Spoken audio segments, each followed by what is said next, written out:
You're watching the Battered Fans Network. Welcome, everybody, to episode number 18 of the Battered MLS Fans Podcast. I am your host, Daniel Granada, and alongside me, as always, I got a panel of MLS podcasters. We are waiting on Ohio, but F them. So we're going to start without him. Let me start from my left to your right. Mr. Eric from LAFC. How are you doing, sir? I'm doing great, man. Can't complain. The autumn weather is great. It's not too hot. It's not too cold. Although, we have no business complaining about weather. So that's that. That's all I got. I can complain about our performance in Vancouver, but nobody's going to care about that. Well, you know what? You and I wouldn't be affected as much with the changing calendar. But, I mean, that's a conversation for another day. But that's a conversation we were having earlier when people are talking about changing the calendar or whatnot. But we can talk about this some other time. Now, Eric, I did want to start off with a question for each of you. And just out of curiosity, what is your biggest battered sports moment as far as sports goes that you're like, oh, that one's going to live with me forever? Man, I mean, with all of our legendary escapades and finals, we've reached the highest of the highs and the lowest of the lows. But for this year, I think for this year, the only real game that was tough for us was our El Tráfico Derby late season that we were pretty sure was going to decide number 1 and 2 in the Western Conference. Although, fortune smiled upon us and they stumbled up and we were able to come back in. But I think that's my moment was losing that derby on the road to really grab the season by the horns, And so that's that. I'll give you mine real quick, just because I forgot to start with mine. And I'm going to go away from football. In the NBA, I'm a Brooklyn Nets fan. Kevin Durant's big toe being on the three-point line, being eliminated. The Brooklyn Nets have done nothing in their history. To me, that's going to live with me forever. That's probably the most – that one and Mariano giving up that hit to Luis Gonzalez in the 2001 World Series. That's another one. Sydney, how are you doing, sir? What's up, guys? Glad to be here. Yeah, well, Mr. Krabs is glad that you're here and not Tommy. I know. Well, Mr. Krabs, I don't think speaks for all Scars and Spikes viewers and listeners, I don't think. But yeah, Tommy's good people. I know he's usually on with you in the game. Yeah. But great to be here tonight. Any battered moment for you? Battered, gosh. So I'm a Buffalo sports fan. I mean, I can pick from a ton. Or you got 4 to pick from. Yeah, I got a ton. Well, so to be fair, I wasn't a Buffalo Bills fan when they went to the 4 straight Super Bowls. That being said, I feel like the past couple playoffs for the Buffalo Bills against the Kansas City Chiefs definitely ranks as battered moments for me. That coin flip in overtime. Yeah. No, exactly. Like the 17 seconds and all that. Yeah. Definitely ranks up there for me. But back in 1999, I was just beginning to be a Buffalo Sabres fan. I just moved to Buffalo, New York the year after, and they played the Dallas Stars in the Stanley Cup Finals, and they were eliminated on a very controversial goal by Brett Hull that, to this day, Buffalo fans will swear that Brett Hull's skate was in the crease and the goal shouldn't have stood. So I think that might be a definite battered moment for me, but I'd say more recent history of the Bills in the playoffs. And Danny Brands, what's going on, man? What's up, guys? It's For the Crown always. Hope you guys are doing well. Funny you mentioned that 99 Stanley Cup Final, Sydney, because I was in college in Fort Worth, Texas at the time. Big Dallas Stars situation, and they will swear up and down Brett Hull was not in the crease, and that Dominic Hasek needs to shut his pie hole and quit complaining. So I don't know. I'm not a huge hockey fan, so I can't be too mad about it. But so I didn't really celebrate massively, but I did like to see. And also being in Fort Worth, we don't really care for Dallas too much, so it's, Fort Worth is its own distinct identity. Although there's plenty of Stars fans there, but. I'm sorry that happened to you, man. I really am. Thank you. Are you a TCU guy, by the way? I am a TCU guy, which segues into my most battered fan moment out in LA, out in Eric territory. I was there a couple Januaries ago. You talk about, Eric, the highs and lows of being in a final, and it's like can you really call it a low if you make it to the final and lose? Well, you can when it's by a record-breaking score and TCU Horned Frogs got their just absolute brains bashed in by the Georgia Bulldogs in the College Football Playoff National Championship. It was amazing to be there. I was in the building for the occasion. It was awesome, and I was so hopeful. At one point, it was like 10-7 at the end of the first quarter, and then it was like 50-7 at the end of the third quarter. So definitely got battered big time. And what can I say? It was rough. Man, so wait. We went into this. I had like my 1 year of LAFC fan, and then everybody's pulling stuff back from 2001 on all these sports, and I'm just like, wait a second, I have so much more heartbreak than this. But funny enough, Cindy, you're a Bills fan. I'm a Minnesota Vikings fan also for the Super Bowl. The number of heartaches I can give you is too much. NFC championships alone. And then Danny, those Dallas Stars used to be the Minnesota North Stars, which Mike due Madonna, to like the worst owners in any professional sports, whose famous quote was, "How can you lose money at hockey in Minnesota?" Ends up moving the team to Dallas. So although I used to love Mike Madonna until they left, and then NHL kind of died. But then I'm in LA, so I'm a Kings fan now. I have some Kings, otherwise I wasn't there for the Wild. So, but there you go. I just meandered. I just felt hard done by, I didn't know I had so much more I could answer in that question. So I just look, we're all battered fans. I guess the underlying point there. We are all battered fans. But let's go to the current batteredness. We are all sitting in game 3s. Two of us, I think, didn't expect our teams to be in game 3s. I know for sure Eric didn't. I thought that Atlanta has played us tough, Inter Miami that is, so I thought that maybe there's a possibility.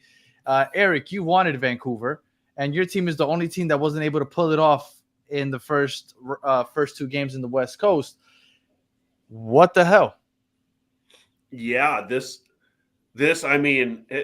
we just kind of got tactically beaten here, and I'm not sure what it is on our end and what Cherundolo's seeing, but this game, I felt pretty comfortable. Vancouver plays us hard, but usually we take care of business. And they're not a bad team. But Sartini, what he did to us, he just shut down the middle of the field for us. And we went with 3 backs, which leaves us with 2 midfielders. And one of our issues with our midfielders, and I'm sure in the bigger picture, everybody looks and says, what's going on with Giroud? How come Giroud doesn't score? And part of this is the makeup of our midfield and type of guys we play. When we have O'Brien and Tillman, these are both big progressive carry guys, but they're not good progressive passers. The only good progressive passing midfielder we really have is Edward Atuesta. But Edward Atuesta has been on the bench the last 4 games, except for decision day where he came out for 30 minutes, got a goal and assist. And then he's been right back on the bench the rest of the series. So to me, we lose any dynamism with this because basically both of our midfielders push the balls to the wing backs who try to progress it up the wings. And Vancouver had guys waiting for us to try to push the ball up in the wings, whether it was Bouanga or Bogush. They would be dealing with 2 defenders on them plus a defender cutting off their outlet, and they weren't able to do anything but move it back and forth. And, LAFC is one of the worst teams in completed crosses in the league. So it's not that, Giroud's not going to get any crosses because the guys just aren't the best at getting him the ball. And so it's pretty wild. I was pulling up Giroud's FB ref stats, and if you look at his stats, if you just cut off the name, you say, okay, what position does this player play? Like, people are going to say center back. His only big numbers are like his interceptions, and that's it. His progressive passes received is in bottom 10% of forwards. Like, his progressive passing is worst percent. He's near the worst of every single statistic you want for a forward. And so basically all he's doing is some defensive work because he can't seem to get the ball. So, diagnosing, there's a huge tactical issues that we have with LAFC that some games are able to deal with, but Sartini identified it, and at home, he shut down our only way of really moving the ball forward, and we didn't really adapt and try to play another style, and so we got stuck with getting whipped, and so we got one more game to figure this out. Do you think you're going to figure it out? I think we're going to figure it out. We're usually a different monster at home. I do think we need a bit of a lineup change. One of the takeaways I have at this point is that I think Giroud is a liability when he starts for us. Our best moments in this season was a fast, fluid, interchangeable front three, which is what he likes, of like Kike Oliveira, Mateus Bogusz, and Denny Bouanga.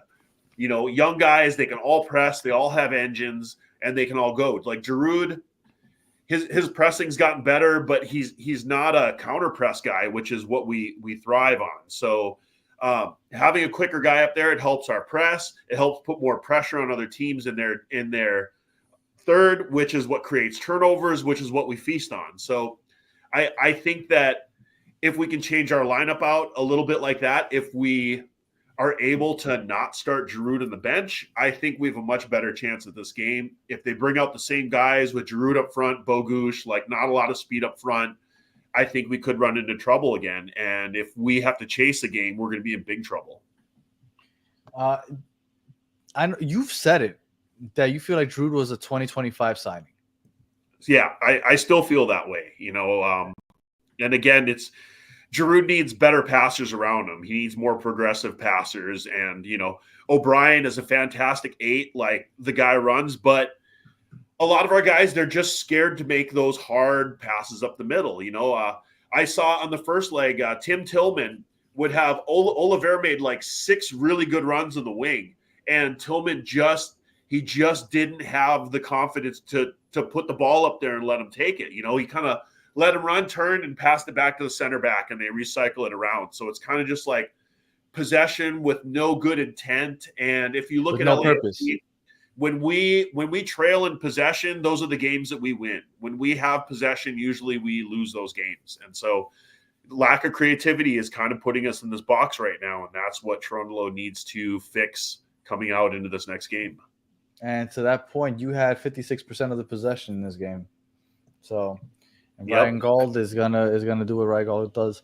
Danny Eric, Brands. I gotta say, I mean, if Giroud, if you're gonna have a luxury player, it might as well be someone as luxuriously handsome as Olivier Giroud. I mean, that guy. I mean, Absolutely, you can't hate on it for sure. Yeah. But it is an interesting tactic to have a guy like that starting, like you said, when you have the fewest crosses, because he's a target man. He's a guy that needs to be on the end of crosses and things like that. So I like what you're saying about the change up there for LAFC's chances. Yeah, it's a square peg in a round hole, and what we all believe is this is, along with Lloris coming, this is a long term. The big target is Griezmann, you know, and they're trying to kind of create like the French World Cup winning team here in LA is kind of like the deal, which I think could work really well. But yeah, I just think the pieces aren't there yet. A lot of LAFC fans are starting to really get frustrated on him, but you know, and part of it, it's on Giroud to like work harder, and he is a world-class player, and you know, he needs to be able to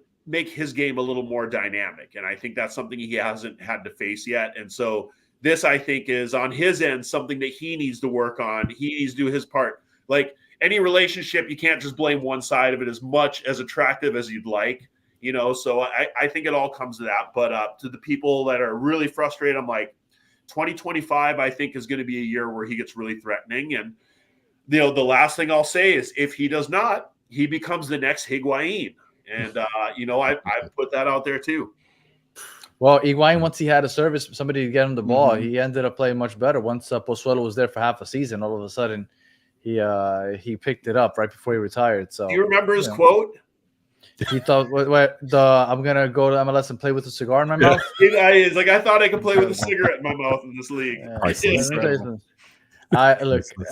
I may be in the minority. Maybe I am, maybe I'm not, but I was never an Higuain guy. I wasn't a fan of his, and I think the fact that he won Comeback Player of the Year was an absolute disgrace because he was coming back from getting benched, not from an injury, but from getting benched. Like it's a joke that he won Comeback Player of the Year, but that's a conversation, I guess, for another day. Sydney, what did you think about LAFC and Giroud? Worst signing in the league so far this year. I mean, I thought he would fit in much better than he did with LAFC. And Eric, obviously, you know more about the team than I do, but you know, we were talking about it, me and Tyler, my one of my co-hosts from Scarves and Spikes, with Jason Longshore, who's the radio commentator for Atlanta United, and we're kind of talking about Giroud and how that signing hasn't quite worked out for them. And I know, Eric, you're saying it's more of a 2025 signing. To me, like I said, I felt like it would be it'll work out a little better for them shorter term than longer term. And you talked about, Eric, about potentially Griezmann joining that lineup with Lloris and Giroud. I think, and they definitely have the money. LAFC aren't lacking for funds, certainly. They are a very rich club, up there with Atlanta, up there with Miami, certainly. And Charlotte, of course, David Tepper isn't poor, but at the same time, does that speak to does LAFC need to look for players that are a fit for what Toronto wants to run? Technically, more than you look at potentially names. And I'm not saying it's going to be a failed signing by any stretch of the imagination, but does that mean that the front office, John Torrington, his crew, do they need to look at things a little bit differently? They, of course, have Lloris. They, of course, have Wonga. They, of course, have Giroud. We talk about Griezmann, whoever else is maybe being tied to LAFC. Again, Eric, a little bit better than I do. Yeah. So does that speak to, let's get in guys who are fit technically for what we want to do versus do we want to build a team of Galacticos and, like you said, kind of the French World Cup team? So I joked about Mbappe in the chat. I don't know if Mbappe is happening, but yeah, I guess. David Day said Giroud was third in scoring in Serie A this very year. MLS is just tougher. I don't know if it's tougher, but I do think that it's harder to be a striker in the MLS because you don't get the service that you do in other countries with better players around you. I think it's better to excel here as a midfielder or as a number 10, for example, where you create for other people than when you are relying on other people around you and the quality isn't as high as the teammates that he's going to have in other places like Serie A. So I think it might be a little harder to adjust to the MLS. Like Higuain, he had an issue because he couldn't create for himself. So he had an issue until he got Pozuelo. And I think too, like you're talking about like Thornton getting the players and then Dolo kind of having to fit them in. Yeah. I think when you get an opportunity for a player like Giroud, I think almost any team in MLS would probably take it and then figure out how they can piece it together around him. Totally. And so I think that was definitely a big part. Like when somebody like that gets interest, like you kind of just want to take it. Yeah, I can see that. And the other thing too, like we do hit on a lot of younger guys, and Denny Bouanga, nobody really knew him anywhere in the world when he was a guy on Saint Etienne, not a fringe guy on Saint Etienne. He was a main guy, but on a fringe team in that league, and so he was definitely not a household name, and he got way bigger than when he came here. And then we do got guys like Bogusz, David Martinez, Kike Oliveira. David Martinez is going to be a beast. Oh, beast. Diego Rossi is a guy we found when he was 19 years old. So Thornton has a great record of picking up these kind of unknown transfers, especially in like the $3 to $6 million range, and they just kind of blow up. Yeah. Eric, what do you think about Atuesta this year? I was really hyped for him coming back to play for LAFC again, but he's been pretty disappointing, and he's kind of that number 10 that you need to unlock Giroud, as like Danny mentioned, Pozuelo with Miami and Higuain. You've seen what Ryan Gauld can do against you here in this series already. Like, why can't LAFC find that number 10? So, full disclosure on this and the other LAFC, I'm a bit of an Atuesta homer. Like, I love Atuesta. And that's that Brazilian league connection, right? Yeah. And he played for Palmeiras, which is my wife's team, So exactly. I followed him there, and he was a complete bust down there. And here, I see a lot of criticism towards him, but I still I don't quite get. And obviously the majority of LAFC fans are frustrated with him, and I'm not. There's a disconnect with me. What I see, if you look at his numbers in progressive passing, he's in the 97th percentile of the entire league. Line breaking passes leading to shot creating chances, 99th percentile of the league. What he is he is a progressive passer, and he's good at holding the ball. I think the role he has to play is kind of on a knife's edge. He usually is a guy, he'll have two defenders come into him and he'll outlet the ball to somebody who will then create something very threatening with it. But if he makes a mistake, if he holds the ball too long, it's basically a breakaway and a very good shot creating chance for the other team. And with Giroud's one goal that he has came with Edward Atuesta on the pitch, and it was a give and go with Atuesta that led to the one Giroud goal he has. I think Atuesta is what we need to progress the ball forward. Every LAFC fan looking at this is probably like, Eric, come on with this again. But but I do think that with Giroud, like Atuesta is a possession player versus the counter-attacking, counter-press player that most of the rest of the team is. So he a little bit doesn't fit in. But if we're going to move to a possession game, my opinion, he is going to be a critical player. But I am not sure that he's going to remain at LAFC at the end of the season. I hope he does, but his loan is up here, and so it's very possible he goes somewhere else. I don't know what his future is. So just real quick on Giroud, you mentioned he's a 2025 player. How many goals do you see him realistically getting next season for it to be successful? I mean, he's going to have to get at least 15, in my opinion, to be looked at as successful. He has to have a Luis Suarez season like Luis Suarez had this year. Yeah, 20 goals. Yeah. And part of it too, as well, if you look, Hollingshead is a right-footed player who plays left back. So we play with an inverted left back. So you're not going to get a lot of crossing there. Sergi Palencia is more of a defensive right back. Not a lot of crossing there. But as David Martinez played, he's a great passer. He has number 10 qualities. Great crosser. And then maybe Marcelo. We'll see. I'm not sure about Marcelo because we have Campos, who is a very high prospect from Pachuca, and he's at left back. He's probably the best crosser we have on our team right now. He's just young and kind of struggled in his early days, and I think it's a lot like the Diego Palacios with Jordan Harvey, where the new guy coming in the league just needs half the season to really pick it up. So I think next year Campos will be our starter. And bringing in Marcelo is like we're bringing an old guy, and then we're putting aside this 21-year-old Mexican prospect that's probably will be a El Tri player here in the next couple of years. So that's the one thing with Marcelo that I don't see. But Marcelo, he still has it. I watch a lot of Brasileiro, so I see him play, and that guy, he can still dribble, he can still pass. Like he is a top player in great shape. And to me, he has the best first touch I've ever seen in my life. Yeah. You've ever watched Roberto Carlos play? But I think no, I never got to watch him play. Marcelo's kind of been acting like an asshole down there, hasn't he? Like flipping off teammates on the bench and stuff like that. He seems like a little bit of a head case at this stage of his career. It is. From what I know from as I say, I follow the league pretty closely. There's more of an issue with the coach as well right now. Like the supporters are very unhappy with the coach. They're sitting, I think, in 17th place, so it's pretty low, especially for a team that just won Libertadores. So there's a lot of criticism towards the coach. And I think with Marcelo, that's his childhood club. And I think he also feels a little more connected to the supporters than he does the coach, which from what I heard is the whole thing was basically he was just like, don't talk to me, don't touch me, because he doesn't want the supporters to see him close with the coach and piss them off.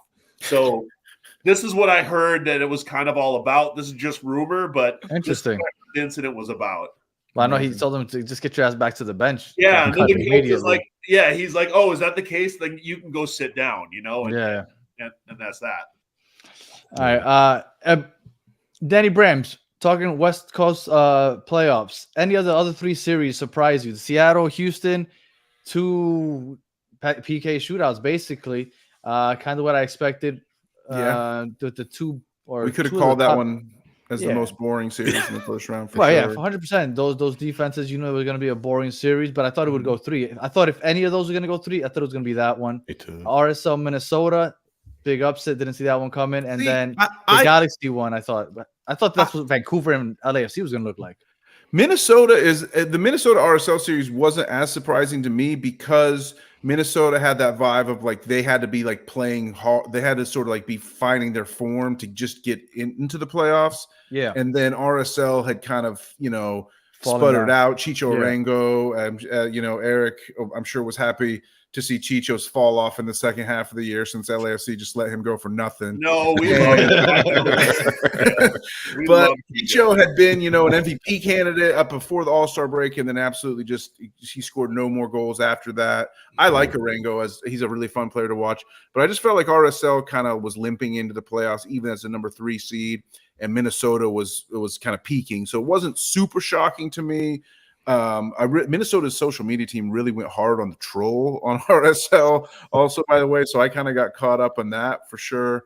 Just real quick before I forget, Atlanta went pretty hard social media wise at Inter Miami also. It just ran because I didn't want to forget. I was surprised. All right, go ahead. I'm sorry, Danny, go ahead. No, I love it. And I just think I would say beware of the Godfather. I don't think it's a done and deal for LAFC in this game 3. Like, I think they need to be on notice. I think LAFC is the better team, but Gald may be the best player on the pitch of the 22, even though Boenga's amazing. I just think that is fixing to be an incredible game 3 out west for sure. Don't forget Brian White too. Pierre Hill has something to say. Game 3 too. Man, and we can never forget Swaggy T, Mr. Tristan Blackman. Forever black and gold.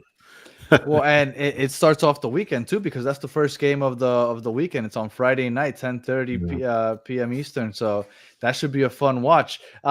Quick predictions for that one. Wait, go ahead. Because my ticket it says 8 p.m. So that's going to be 11 p.m. and it'll probably be a little bit after that. So I wouldn't expect it 10:30 Eastern. Leave it to, and it'll probably kick off at 11:15. Leave it to MLS to just completely surrender a clean Friday night with nothing else going on. And I know you got a shot there to get some eyes 6 on o'clock local MLS, so we could kick it off at 9 p.m. out east. That's brutal. Yeah. Look, I will say this: like, LA traffic is a real thing, and like getting to the stadium at 8 p.m. on a Friday, it's no small challenge.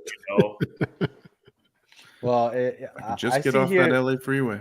On my side, it says 10:30. Hopefully, it's not 11. But regardless, it's gonna be late for us in the East Coast for sure. All right, quick predictions. I'm going to predict it. I'm going to predict it goes even later. I'm predicting PKs on this one, and it's anybody's match. But I think both teams to score is a good bet if you're a gambler, and I think that this one goes as a draw after 90 minutes. We'll see. I mean, on aggregate, Vancouver technically got them, right? Oh, we got to get into that. Right. Sydney, any prediction for that game?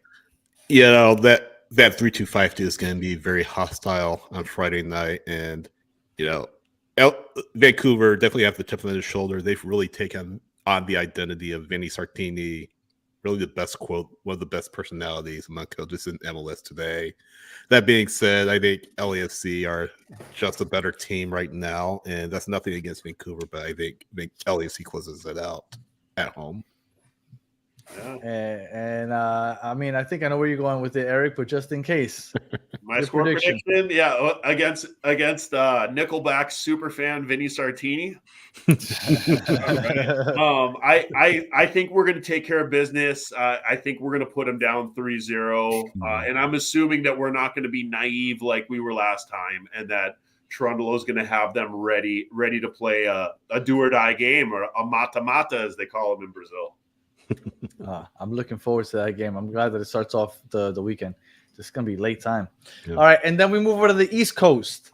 Only one series ended in 2, which was surprising. The Red Bulls swept the Columbus Crew, and a lot of Columbus fans were talking a lot of crap. I don't know if any of you guys were best team ever, best team of all time. Look, after the Leagues Cup, they were really having those conversations, which I thought was wild. And then we had Gerald on from Wiseman a couple weeks ago. He basically said absolutely no chance that they lose any game. But here we are. So that was fun. But so we move on from there. Let's start with Cincinnati NYCFC, just because Justin Blair, I don't know what happened to him. He must have fallen asleep or something. He was going to join us, but we'll talk that real quick. NYCFC, they play in a baseball stadium. They always have the home field advantage, even though Citi Field isn't as narrow as Yankee Stadium.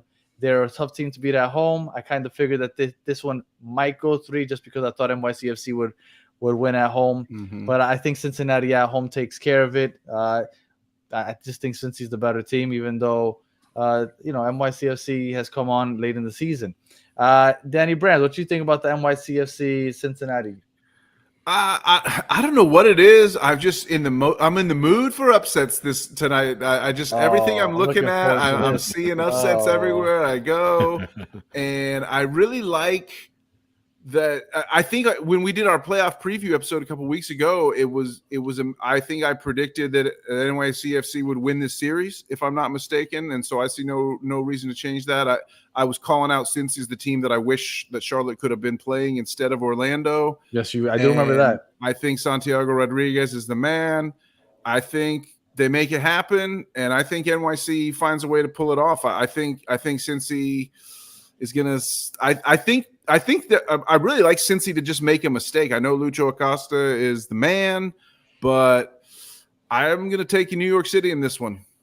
I'm surprised that Alonso Martinez isn't a household name yet. Yeah.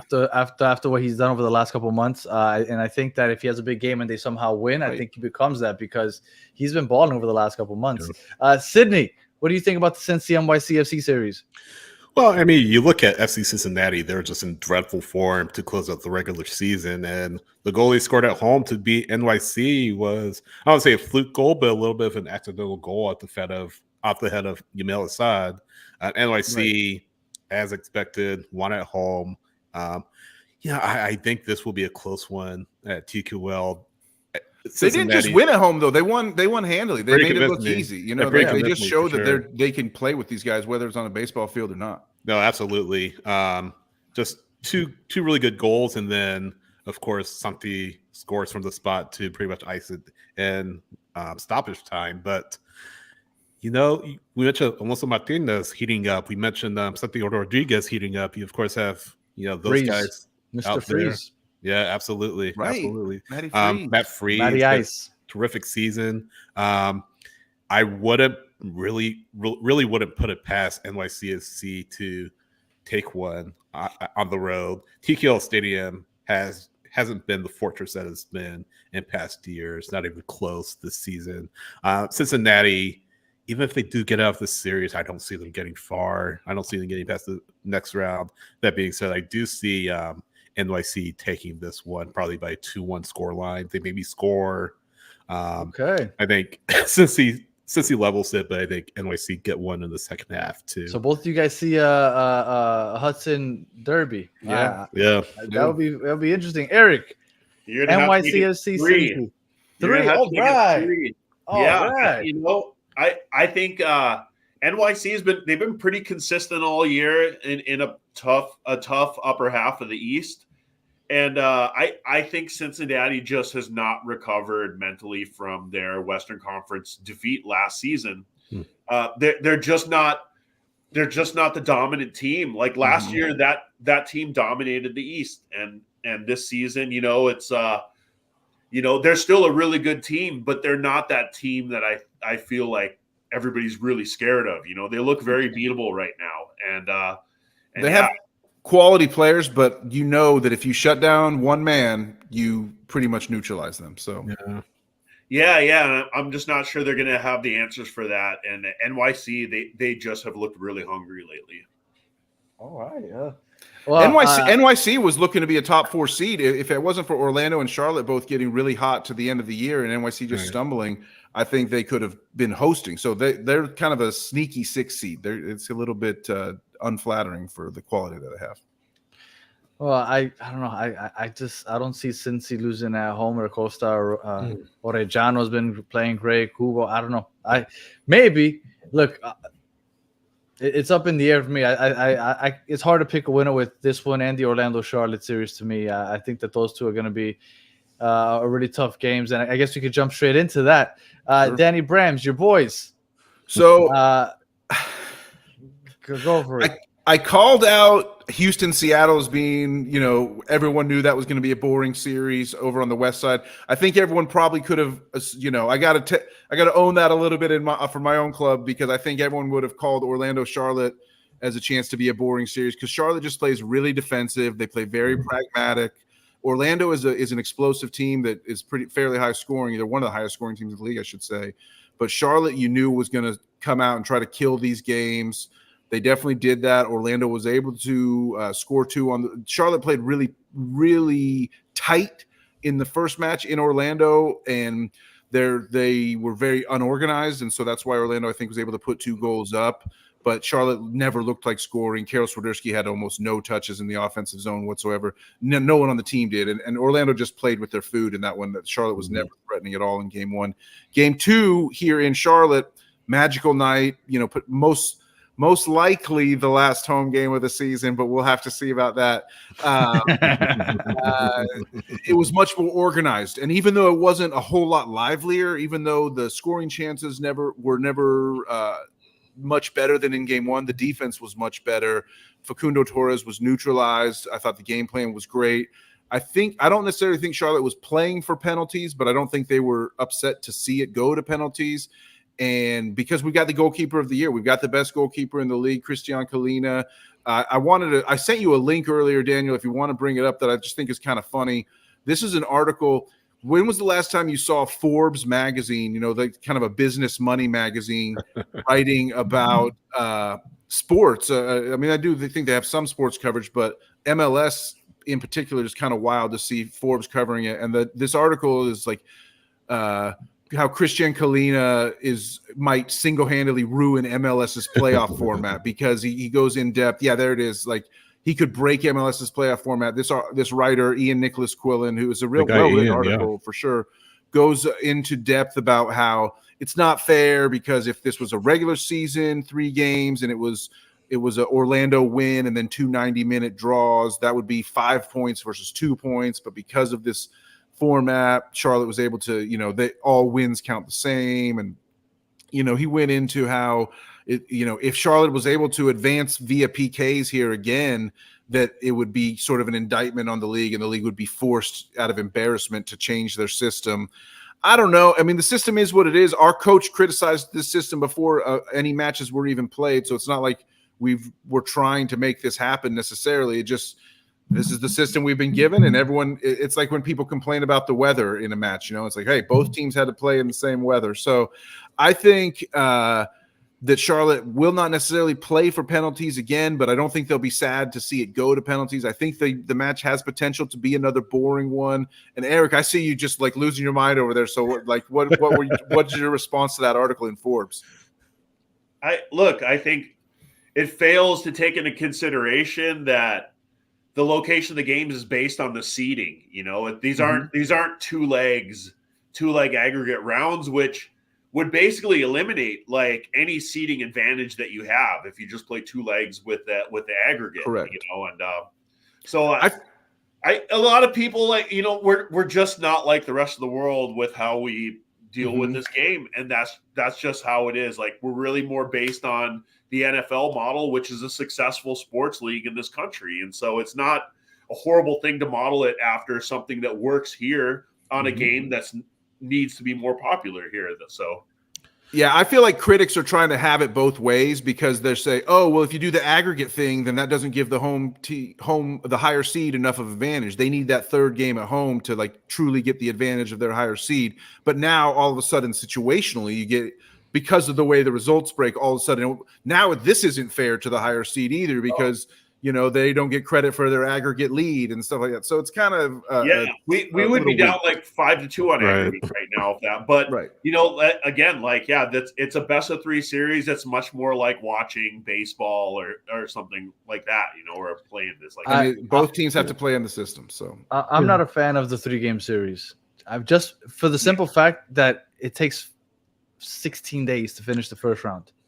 Yeah, look, the format's the format, right? Yeah, I definitely agree with you, Nanny. Like, it just takes too long because let's say you're a top seed, you sweep, you now have to wait, 2 weeks? At least 2 weeks. Yeah. National break, which is a joke. You have some of these matches being played on weeknights, like Tuesdays, things like that. So there's definitely inherent flaws to this playoff system. That being, and on top of it, we haven't talked about the wild card, which a lot of players and a lot of coaches haven't made too much of a secret about the fact they don't really like it. So it's just this MLS want to get both ways, like we were just saying. We don't like it, I think, as fans either. Honestly, No. it's it's With other sports, it makes sense though, because with the NBA, you could play 3 games in a week. With baseball, you could literally play 5 games, 5 days. Right. Just Yeah. with this, it's just such a long break in between. I think it's rough. yeah. I agree with Krabs too that the international break in the Yeah. middle of the first round is really brutal. Oh, Right. brutal. Yeah, no, brutal. when they just have the single elimination games with the top seed getting a bye the first round, like I think that was probably the best way to do it. But Yes, I agree. Sydney, how do you feel about Charlotte, Orlando? I know you guys hate Charlotte, so you guys hate Orlando also, so I don't know. No, I will say this real quick about before I get to Charlotte, Orlando, just to kind of talk about a little bit about the format, how that The format. does that potentially inform the way some teams approach a match? Do they play for penalties against a team that might be a little more attacking or superior in the attack? So I think that's one thing you have to look at from a coaching standpoint. Some teams will just go for it, right? Yeah. So like a team like Charlotte, who, by the way, Kalina got my vote for goalkeeper of the year. He's been phenomenal, and had the chance to see that, in a couple of matches this season. With Orlando maybe being a little bit of a notch better than Charlotte is attacking wise, does it make sense for a Charlotte team to, you're going into a hostile environment of entering Coast Stadium, which is one of the weirdest names for a stadium in MLS standing, But how does Charlotte approach that match? Do they play for penalties like we were just talking about, knowing that, Kalina has been terrific in penalties throughout his career in MLS, or do they go for it? Do they look to maybe nick a goal in the first half through like Sudarski or Aubameyang, and maybe go a little bit more defensive throughout the rest of the match, maybe hoping that Orlando kind of plays their style of football, forcing Orlando to play their style of football?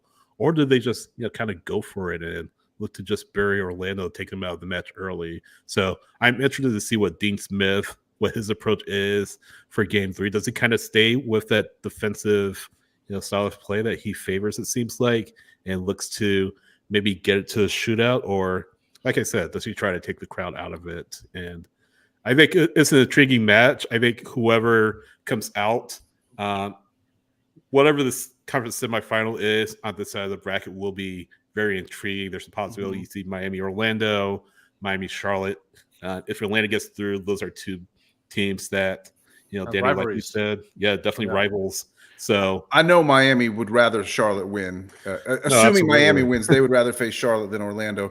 I think I think what you're going to see, to answer your question, Sydney, is that I think you're going to see a counterattacking game, trying to steal one, just trying to steal a goal and then shut it down. I think Charlotte will play defensive, and they'll just try to play better defensive the way they played in Game 2 as opposed to Game 1.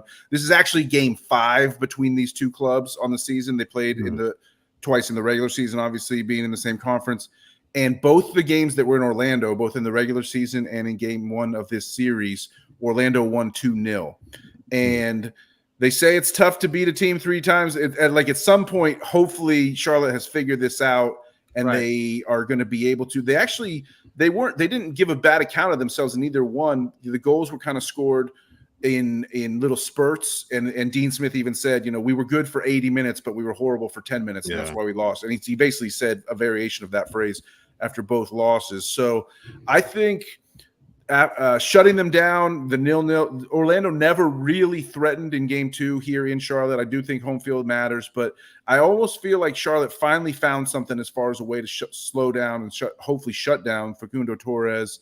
Ramiro Enrique was pretty dangerous in Game 1 as well. Orlando won 2-0 in Game 1 of this series. It could have easily been 5. I mean, Enrique missed one just inches wide of the post, and Kalina made an absolute wonder save on another one. So, the one thing I want to see from Charlotte is I hope that Charlotte will not be afraid to make the first substitutions in this match. Orlando has been the first sub in just about every time we faced all 4 of the previous games in this thing. I believe Orlando has made the first sub. So I'd like to see Dean with a little bit of a quicker hook and a quicker trigger to get guys out that aren't working if it's not working early. And just real quick to your point, if Miami were to make it, most Miami fans, at least that I've spoken to, Orlando just because of the rivalry, but we don't want to see Charlotte. Like we don't want to see Charlotte. Absolutely no. We don't want to see that defense in the second round. Eric, any thoughts real quick on Orlando Charlotte? It's the Seattle Houston of the East Coast. Yeah.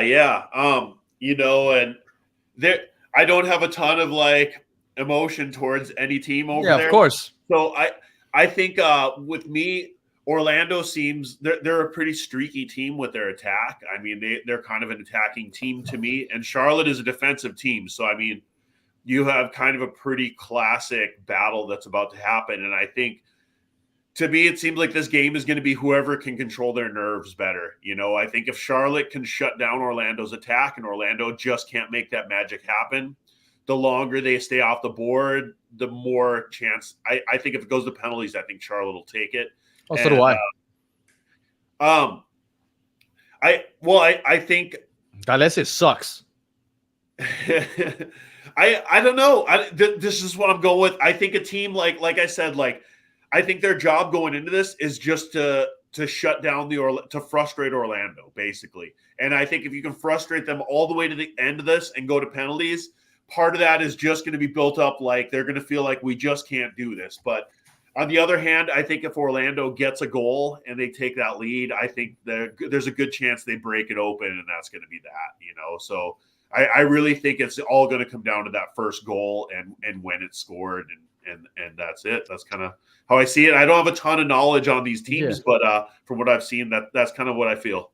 In a win or go home situation, I feel like that's the best time to have a good defensive team. And here, hands down, Charlotte is probably the best defensive team left in the playoffs, right? Because Columbus is no longer there. So on the East Coast, it's Columbus. That's the defensive juggernaut in the East Coast. So don't forget, Ashley Westwood did score a wonderful goal against LAFC back in 2023. So, I mean, you got to have a little bit of emotion there, Eric. I mean, come on. Yeah.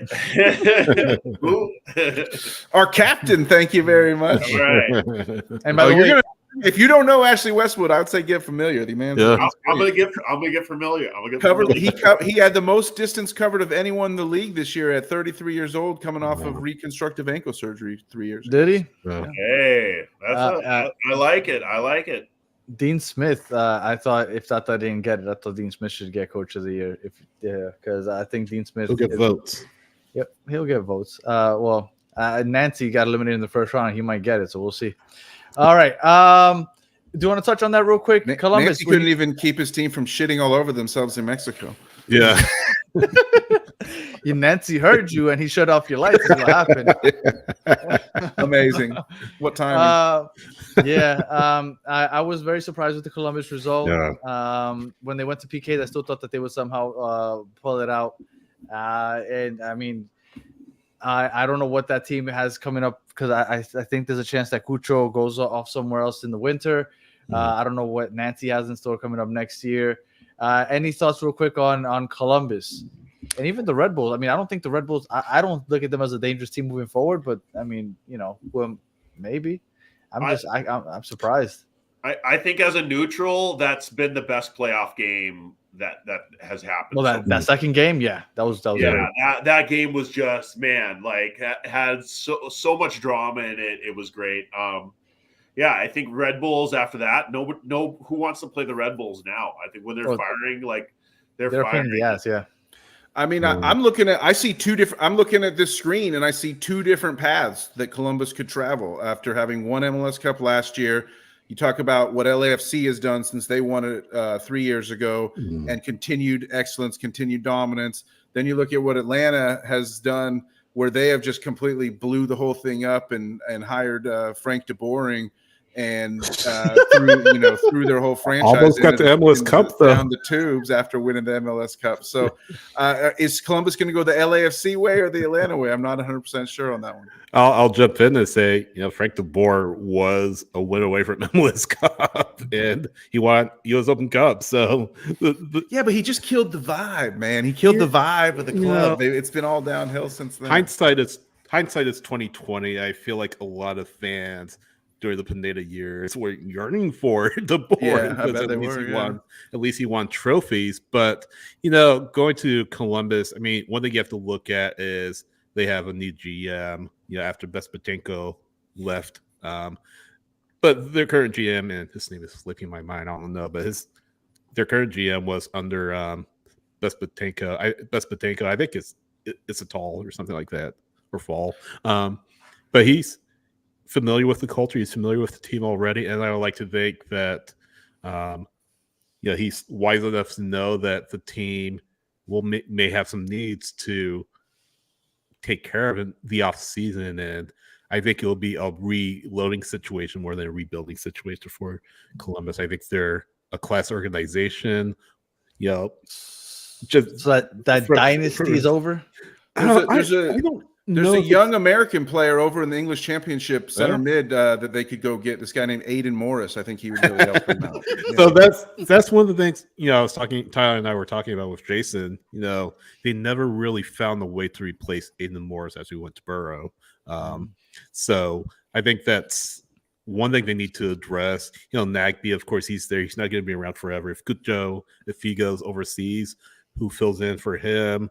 That's a move they'll have to get absolutely correct. But I would like to think that they have a plan in place to keep this team from going the way that you guys were just saying Atlanta United fell, unfortunately. But as for Nancy, I think he just signed a contract extension with the club, so I don't think he's going anywhere anytime soon. That being said, I would say if a club, let's say in Ligue 1, comes calling, I think that'll be tough to turn down a chance to go back home to France. So maybe that's something to look at toward the mid-season of 2025.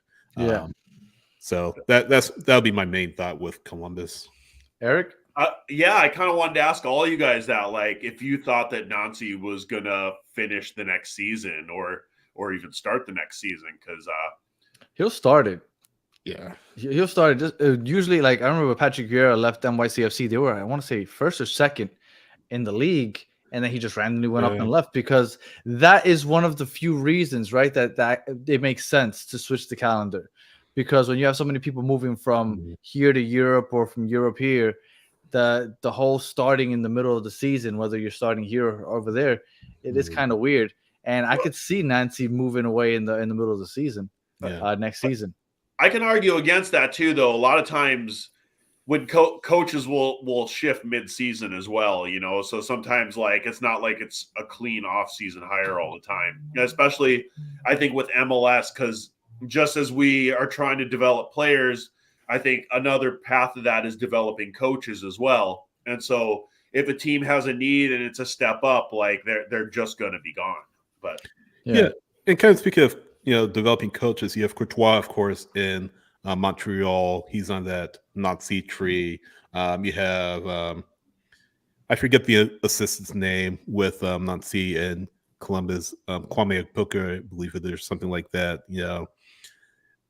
I feel like he'll be the next man up if Nazi leaves for Europe or another club, or maybe Nazi takes him with him to overseas if he does go overseas. But I think there's something you said about developing coaches in MLS. I feel like the tendency, especially for bigger clubs, is to go after a name that has had some success overseas. We're talking about Frank de Boer. Atlanta is facing that same situation. Do they maybe make an offer to a coach in MLS that they can't refuse, because pretty much it's a blank check situation for Arthur Blank, who he wants to bring in? Do they look for an MLS name, or do they go overseas? You don't see a ton of what you see in the NFL, like up and coming assistants becoming head coaches in MLS, which is one of the idiosyncrasies of MLS that you don't see in other professional leagues in the United States or North America. So I think development of coaches within the borders of North America is something that I feel like MLS needs to do. And we also have, with that, we have Eric Ramsey on Minnesota. He came from assistant at Man U, and that's his first gig. He's a younger guy too. With taking the chance here of sounding completely ignorant, there's no chance that Rob Valentino ends up staying Sydney if they end up eliminating Inter Miami. We literally just talked about the Scarves and Spikes. Here, that's the transition, I guess, here to the series. So go for it. No. So here's my thought process on it. You can't be a prisoner of the moment, right? And just to kind of set the table, of course, there's a little bit of precedent for this for Garth Lager when he was in Seattle and they parted ways with Ziggy Smith in I forget what year it was, but Smetcher got the job, promoted to the job, and he's been there ever since. They won MLS Cup that year.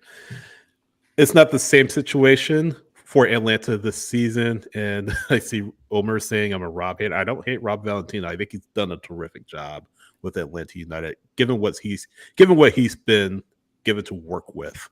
Right, Just not good enough to keep his job. Yeah. So, well, here's the thing.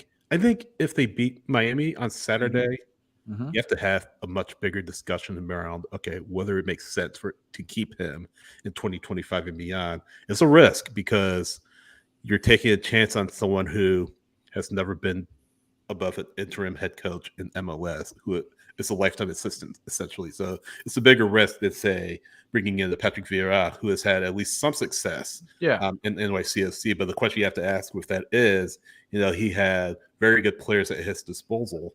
So was it because he had David Villa there at NYCFC that he was successful? Was he successful because they played in a baseball stadium and have had a terrific home field advantage as a result, or is he a quality coach? And that's the risk you have to take with Vieira.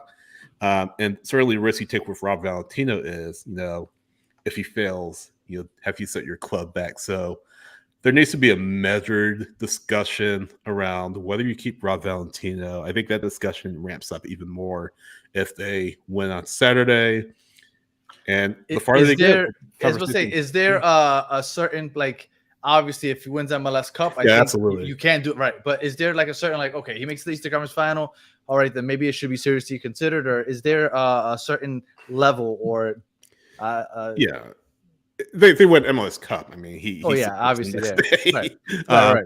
If they get to the MLS Cup or if they get to Eastern Conference Finals, I'm willing to have that discussion about bringing him on permanently. I think there'll be a much better case. 2 more wins then. Yeah, 2 more wins. Essentially. That being said, I wouldn't be surprised if they win on Saturday and he gets named the head coach in the offseason. If they end up losing in the conference semifinals, I wouldn't be surprised if they promote him. I wouldn't be surprised if they bring another coach overseas or somewhere else. But I think Patrick Vieira is going to end up being the coach. Yeah, and again, it's a risk for anybody. I think Vieira will be a great choice. But again, that question is, you had David Villa for most of your time there. Is that why you won? But David Villa's best season there was his first 2 seasons. I believe he won the MVP his second season. Patrick Vieira took over. I think that first season Villa won the MVP. But I mean, Villa was still good. But was he even playing that last season that Vieira left? I don't think so. I'll need to double check on that. Check real quick. But look, so what you're essentially saying though, Sydney, is that if you do get Vieira to come in, Atlanta doesn't have any good players, so he won't be very good as a coach. Well, I think you'll have 2 DP slots. No, that's the thing though. You'll have 2 DP slots. So I can't help myself, man. I'm sorry. No, I get you. But case for Rob Valentino is, hey, if you bring him on, you have 2 DP slots. You have Garth Lagerwey has the opportunity for the first time to truly make Atlanta United in his own image. You bring in 2 really good DPs from overseas, ones that won't break the bank but fit his philosophy. You give the keys to Rob Valentino and say, here you go. Here's the players you need to be successful. And, go crazy. So my main concern with that is, as good a culture as he's built, it looks like with the current players, are the players that are set to be brought in, which seems like a lot at this current point in time. Will they fit into that culture? Will they really buy what Rob Valentino's selling? And that's the case if they bring in an outside voice. That'll be the case for that as well. So I think that's a big thing to think about as well. Look, Rob Valentino is going to get a job somewhere. FC Dallas is still open. Looks like San Jose. That's all. No, they just hired Bruce Arena. Yeah. Dallas is still open. So David Villa's last season with NYCFC was Patrick Vieira's last season. So he did have him the whole time that he was the coach there. Yeah. All right. So going into the series, what have you thought about the series so far? Brad Guzan played Superman game 1. And then game 2, we had no midfield, and the attack was completely non-existent. How do you see in the series, and how you feeling about on Saturday? When I watched game 1, and when Suarez scored within a couple of minutes, I mean, the thought was, this is over. They're going to play Atlanta off the pitch. Atlanta has had little rest. They're going to get destroyed. They're going to go back to the game 2 at Mercedes-Benz, completely low confidence and lose that. I figured it would be a sweep. But yeah, I think everybody did. But this is a team that's been playing with house money and nothing to lose. I mean, they can lose on Saturday. Everybody will say, you know what? We all knew this would happen in the first place. Right. So I think they've really been able to embrace that mindset. We were talking earlier about, their social media team trolling Miami after the game 2 win. And that mindset has just seeped all throughout the organization from top to bottom. And Rob Valentino has played a massive part in rallying the troops. And it's not just him. Brad Guzan, certainly, Derek Williams, the older guys on the team that have really rallied this team and said, look, no one's expecting us to win. We're an underdog from here on out. Just play your match, play your game, embrace, whatever people are. Don't worry about whatever people are saying. You just go out, play your game, let whatever happens. And like you said, they were on fumes in game 1, and they were very fortunate to sneak out with just a 2-1 loss. It should have been 4-5-1, to be honest with you. But to Atlanta's credit, though, they should have been up. I think it was TRA who had, I don't want to call it a sitter, but he had a really clear shot at goal, and he just fluffed his lines. So that really would have changed the narrative in Atlanta's favor. But of course, Alba has a wonder goal from distance to win the match, essentially. And if you look at Miami's goals, they've been kind of fluky goals. Suarez really, just there in the box to knock it home in game 1. Alba with a strike from distance, given credit for that. And then just a really weird goal in game 2. I think Atlanta can come away saying, you know what, outside of Alba and maybe outside of Suarez, we've not been beating cleanly defensively. So that's maybe something that you take into game 3. Say it again. That sometimes you build on. Yeah. Nobody's going into their series this weekend more confident than Atlanta. And I believe that. 100%. Just because one, that fluky goal that they had with Brad Guzan basically just tossed the ball to us. I don't know what the hell he was thinking there. And then the fact that they've played Miami the best over the last 12 months. They've been better than anybody. Yeah. They've beaten us twice at home, 3-1 with Messi. So I don't know. Eric, Miami, Atlanta. I don't know if you've been keeping up with that. I have. I mean, that was, aside from the Columbus Red Bull game, that was the second most enjoyable one to watch as a neutral. And man, I mean, I think I think the league is either cheering for Atlanta to do this or they're cheering for the giant meteor. And I think that's pretty much it. So as a neutral, I'm very excited to watch this game. For us, sitting as the 3rd seed with the number 2 seed out, if Miami goes out, that means that we would now be the highest seed remaining. So on seeding, I'd have to cheer that way. But ultimately, I think it's going to be a great game. It's hard to see Atlanta taking another one from Miami on this game. Like, I mean, the odds are the Cinderella story is going to end. But I mean, that was just a fun game last time. And I hope this is an exciting one. I think Messi's been getting criticized a lot by the fan base about him not showing up. I think that he did show up. He had good games. It's just statistically, technically, he didn't end up scoring. But I think he's played well. In the second game, he was the only one contributing to the attack. He had to track back to the midfield to create for others. He had a beautiful through ball to Alba where he crossed it. And if Diego Gomez doesn't just fall asleep, he should be able to finish that one. So I think Messi played well. He didn't obviously contribute as far as a goal contribution. But I don't think that happens 3 games in a row. I do think he gets goal contributions all season long. He's averaging 2 a game.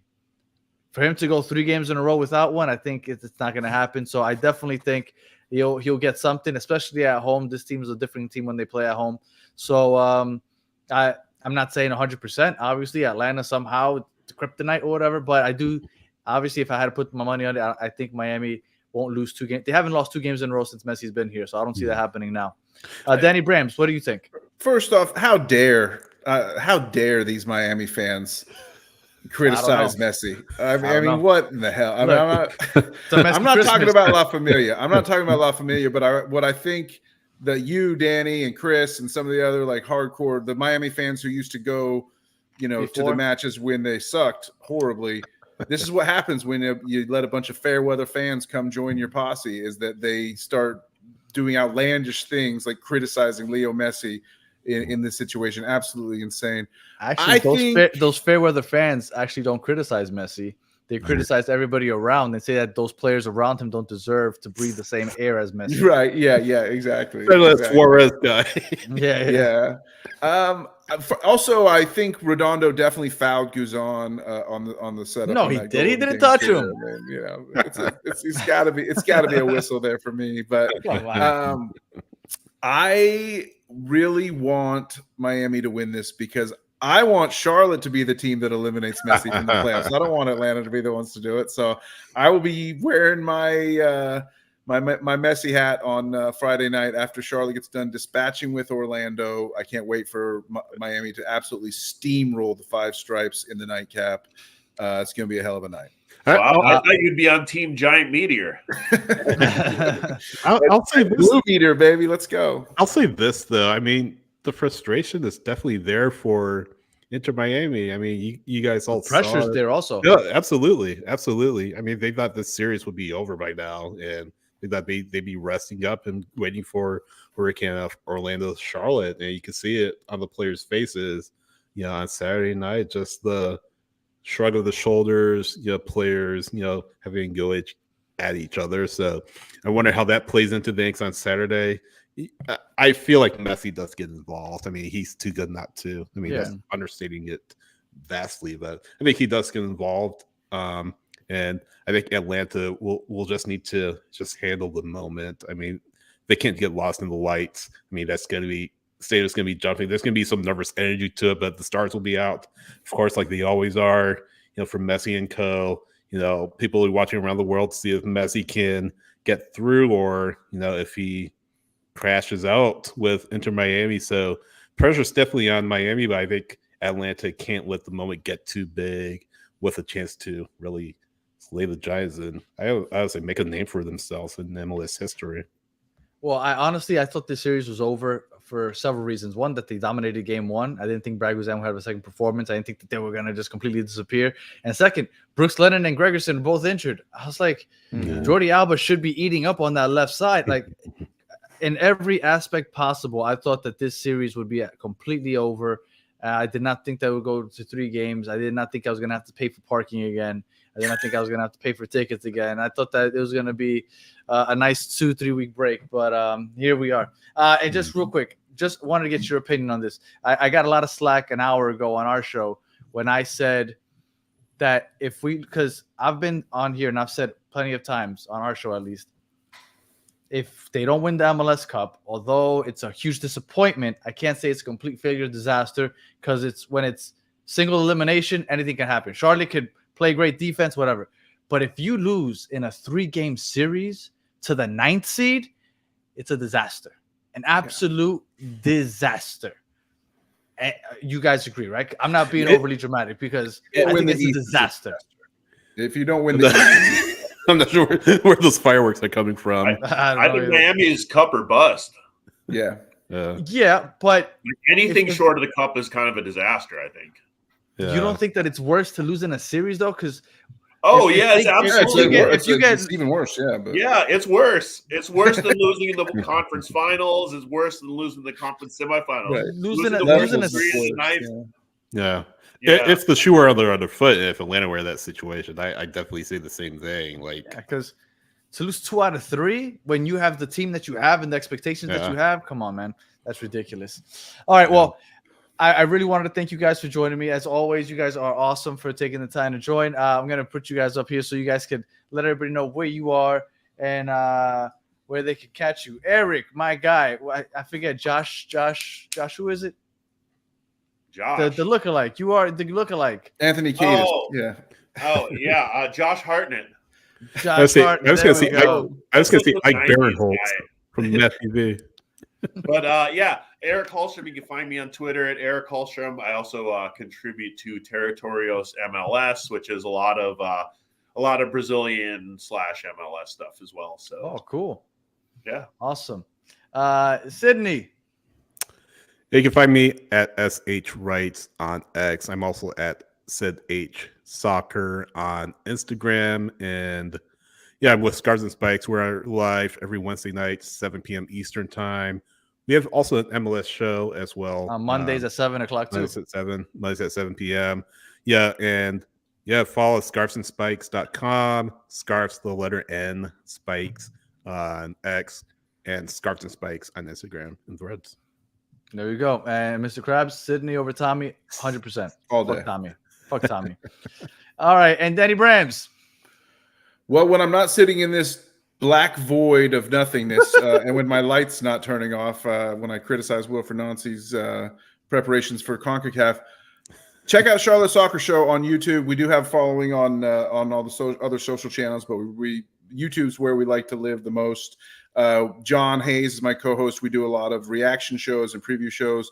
And then I do some bonus content with like press conferences. So I'll do like watch alongs with the press conferences that the teams have with the coach and things like that.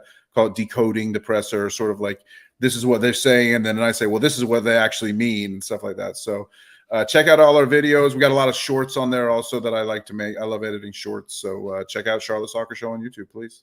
For the crown, baby. For the crown, baby. And then that empty little space right there on the bottom right, that was supposed to be Justin Blair, but fuck Ohio. He didn't join us, but I don't They're going to lose because of him. that. They're going to lose to 100%. NYC because of that. NYC, yeah. Fuck Justin and Cincy. All right. And then, all right. And then I'm Daniel Granada, Battered Herons. We come on 3 times a week, once in Spanish, and then we do post game. So you can catch us. And then Battered MLS Fans once or twice a week, depending on the week. We only got 4 matches going on this week, so we're only coming on once. So make sure that you subscribe and join us, and we appreciate everybody. So if you're listening on audio, thank you for listening all the way to the end. Please leave us 5 stars, comment, review, all that good stuff. If you're watching on YouTube, thank you for watching all the way to the end. Please like, subscribe, share, tell your friends. And for those of you in the chat, as always, you guys are the best part of the show. And we'll be back next week, hopefully talking. Well, I mean, I don't know. Everybody has their own favorite, so I'm gonna. We'll be talking something. All right. Until the next one. Have a good one.